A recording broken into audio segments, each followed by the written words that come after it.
Bollywood ki sangairabi actress amasung Miss Universe title phangkhrabi Susmita Sen Manipur da Sangai Festival yaoba lakadouri. Hantaki Sangai Festival asidi hanadagi top pa ama oigadori.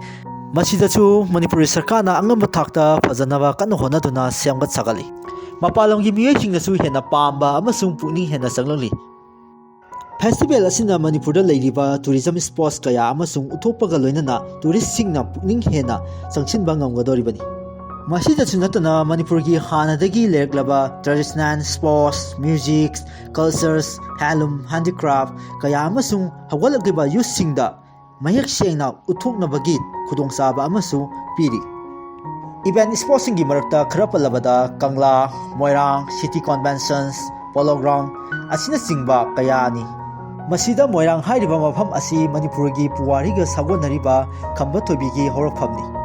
Moirangi Loktak Fat Manipurda natana Northeast State singi marakta amata ngairaba freshwater lake ni. Mafam asida fangliba atawa phumdi asida mayum oiduna leiriba sangai malemgi atai mafamda phangdraba atanglaba saji asigi lefam oiribani.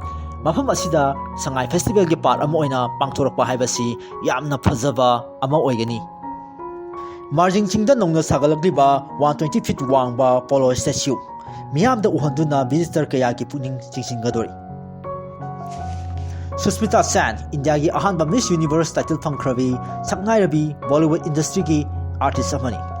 Mahak 1975 ki November gi date 19 da India gi Hyderabad ko mafam amada pokhi.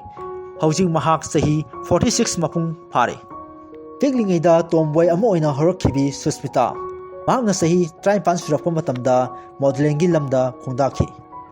1994 da mahak Femina Miss India taki. Maduna maram oiraga Miss Universe contest da saruk yabagi khudongchaba ama phangki. Maduda India gi oina ahanba Miss Universe titles lawrakhi. Modeling gi lamda anoba phita ama kallaba matungda Bollywood industry da ihan hana 1996 da Duster film da saruk yaduna film gi lamda khongdakhi. Mahak na saruk yakhiba film singi marakta Baby number 1 Aankhe Maine Pyar Kyun Kiya Main Hona asina singba kaya ama panba yai. Masidasu natana mahakna Bengali film Nirvak aduga 2020 gi web series Arya dasu saruk yaki. 2000 da Filmfare Award na piba Best Supporting Award BB number 1 da phangki. Masidasu natana award kaya amasu phangki. November gi date 21 dagi na 30 pa bot chathagdaba Sangai Festival asida mayamsu sungjoi choidana saruk yabiyo.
Ariba kunai shigi ipu ibena thambiramba tangla iral singha big laching lay paki lira kunai shigi ipu ibena sinaramba tangla iral singha mapu pale utla say like kong som ne khang hala say ai khoi punna hau long na.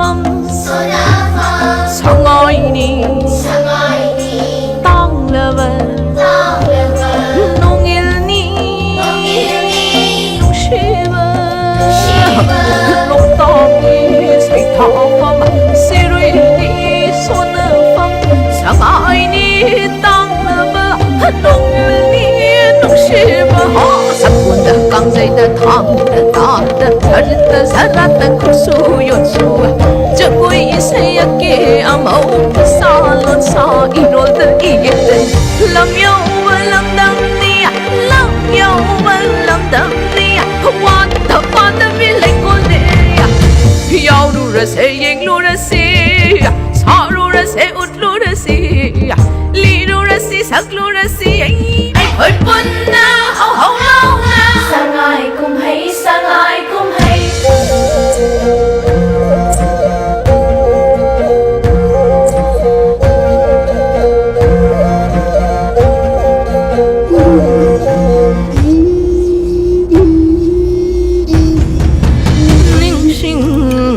心